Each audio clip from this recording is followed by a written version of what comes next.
Hey guys, welcome to Herding Little Cows to the Glory of God. We are in September and I started a video series a couple weeks ago, month ago, whatever, where I was talking through what we do in this season of summer 2023 for our family. And then our ICU trip with Josiah happened and we had friends stay and then we got hand, foot, and mouth and a bunch of things happened and I never finished that series. But it's now coming to the start of September, and so that season of life is closing and we are starting a new season. So I figured I'd wrap up what we did. So I don't even remember exactly. I didn't even have time to go back and see what I've done, how much of the videos I did.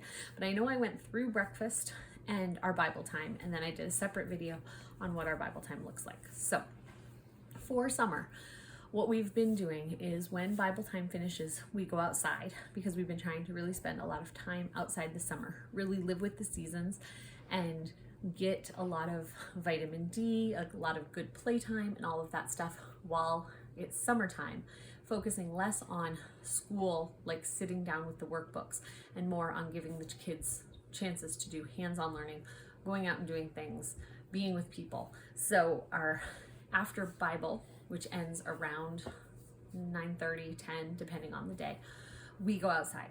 If it's a rare day that we're not going outside because either it is too wet or it is too hot, which in Maine we don't have a lot of those days, but if we've had one of those days, I give the kids some worksheet type things, or we'll sit down and do a Bible lesson or science lesson or something that would be counted as a school subject. However, those don't happen very often. I count those days. So for the state of Maine, we have to count 180 days for schooling. Maybe it's 175. I don't know. We do more than the needed number. But I count those days that we're doing actually like schooling projects, even though if you're listening to these videos, you know we do schooling, some school every day. But anyway, we go outside to play until lunchtime. Right now in this season, it really works well for us, for Naomi, to make lunch. We like to spread out the chores among the family members. There's a bunch of us who live here and a bunch of people who need to learn to run their own household someday, whether that's a wife who's going to be a homemaker or a husband who's going to have a wife who's a homemaker who might need help sometimes during pregnancy or child illnesses or those types of things in keeping a clean home and kitchen and all of those. So after Bible, we head outside. Naomi makes lunch during that time and we head back inside between 11 and 11:30. Then, as the summer's been going on, a lot of times as soon as lunch is over, we will head right back outside after I have laid Gideon down for nap. Gideon is about to be 2, and so he still needs a nap every day. He can go a day without a nap if it happens to be we're out somewhere and he just stays awake, but he'll usually just fall asleep. And it works best for our family if I can get him a nap right after lunch, because when he wakes up, it gives him enough time to play before it's bedtime again. So we put him back to sleep. We have a camera. He sleeps here in our room. He co-sleeps with us, but we have a camera here in our room so that during nap time, I can have the monitor with me and I can be just outside the house and I can see when he starts to wake up. Our property isn't very big and we're not near a bunch of other houses. So like if I'm in the driveway, it's more so I can hear him crying and he doesn't have to find me, but I can be inside within couple seconds of him crying. And there's a bunch of us. And there's a bunch of us. Usually someone's even in the house, you know, between people using the bathroom or cleaning up lunch or those types of things. We don't typically do dishes right after lunch. Most of the time, a lot of times we'll rinse them and things like that, but we typically will then have the dishes done after supper. So for the summer, we spend most of the afternoon outside. In the afternoon, if mommy and daddy need a nap, like let's say this past week, a couple weeks ago, when the kids were all sick with hand, foot, and mouth, and we really needed that time as a rest time too, we will watch like a documentary as a family or something, maybe a Bible related show, something like that. We're very careful with what we let the kids watch, and so it's things that we have either pre-approved or something that we are sitting and watching with them so we can turn it off if it's not okay, but something that we've already read reviews on and kind of know what's going on. So we might do that, but I would say over the course of the summer, we did that 10 times. So that wasn't our normal of sitting inside to watch a show. If for some reason it's too hot in the afternoon, we don't do a ton of schoolwork in the summer. So our afternoon would be like, let's sit and play a game if we're going to be inside, or let's work on an organization project, which we did the other day while we had to be inside because it was hot. We did, this car's really loud outside. We organized all our school books. Well, all our books in general. We have a big bookshelf in our living room. Then we counted them.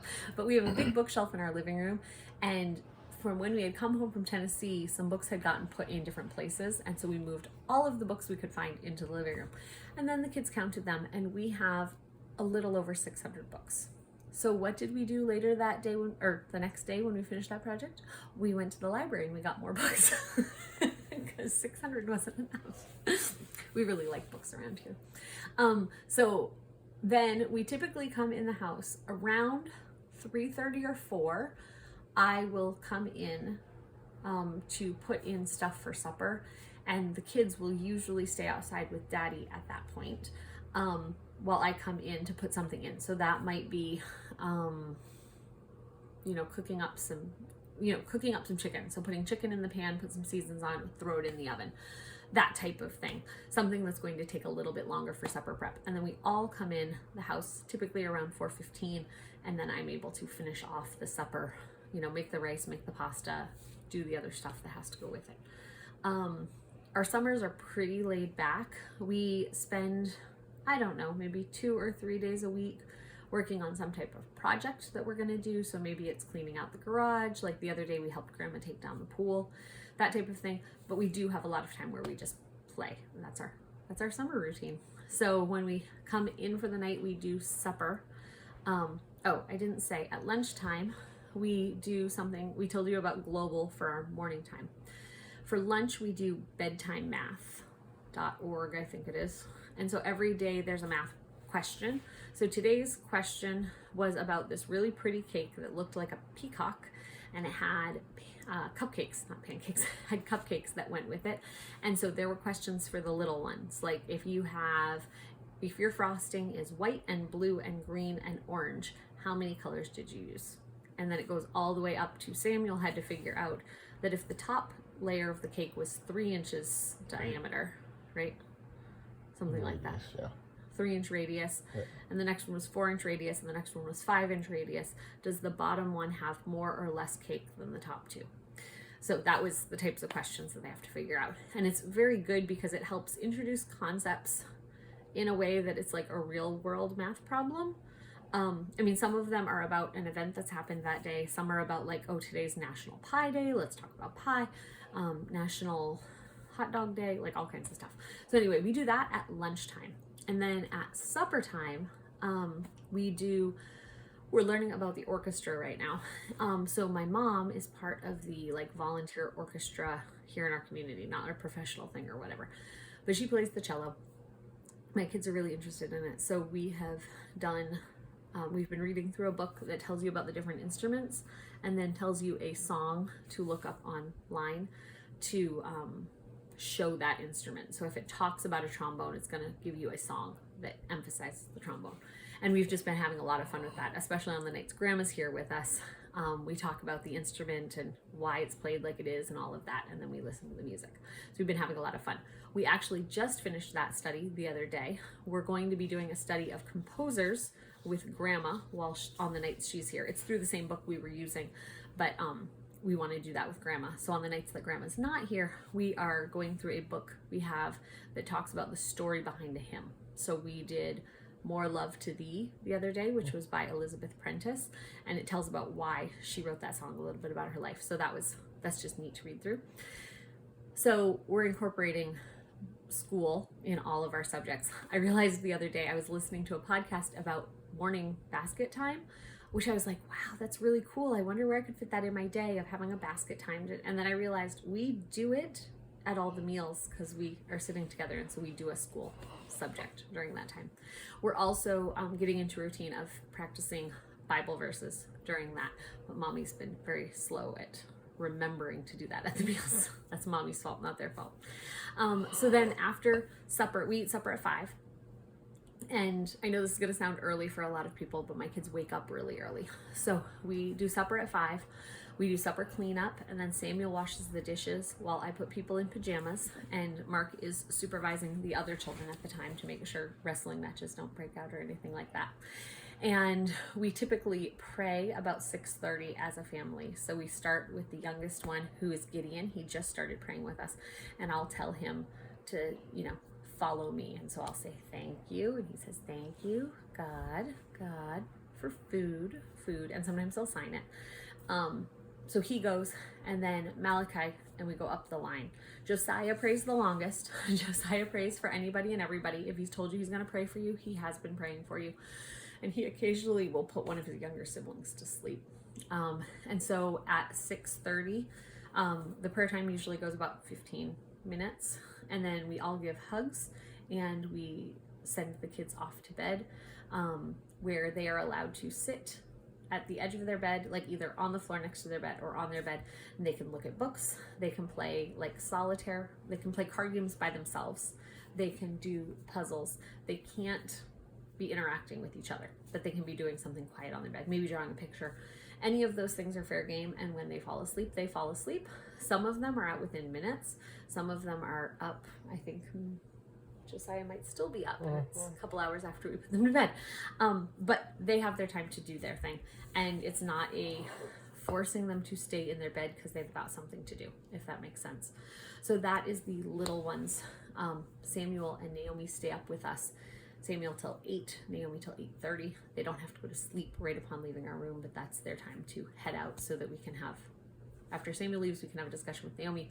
After Naomi leaves, we can actually spend some time as a couple. And one thing that we do is we started with the youngest person, and I think actually maybe we started with the oldest person. I don't know. We working our way through.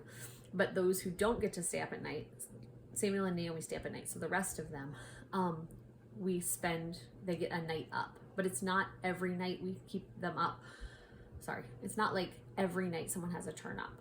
Or like on Mondays, this person has a turn, Tuesdays, this person has a turn.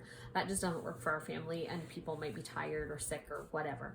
So we just decide earlier in the afternoon if the person's going to get to stay up, and we just rotate through the kids. So Malachi is the next child who gets to stay up, and then it'll be Josiah's turn, and they get to pick if we play a game, maybe we read a book, whatever they choose to do for 20 minutes or half an hour. Kind of depends on how long the game is or what they're doing. And they get to have a hot drink, so hot cocoa or tea. And they just really enjoy that time that they get to stay up. It's special and a time that they look forward to. So that's how that part of the routine goes. Sorry, I didn't do that with the rest of the videos when I made the rest of the videos, but with the ICU and everything, it threw us off. And now I'm working on our new routine because it is September 9th. Yes, September 9th. We leave in 3 weeks to go to Tennessee for 3 weeks. And so we're starting a schedule here, but it won't be our full-fledged school schedule until we get back from Tennessee, but it's not going to look like our normal summer schedule. So I wanted to do this video before the transition starts. And then I probably won't do another video series like this until we're back into routine after our trip back from Tennessee, if that makes sense. But just wanted to let you guys know kind of what's working for our family right now, schedule-wise. And so I can look back on this, 2 years from now and be like, something's not working in our schedule. What were we doing back then? And see what might be working. So there's what's going on here at Herding Little Cows to the Glory of God. We'll see you guys next time.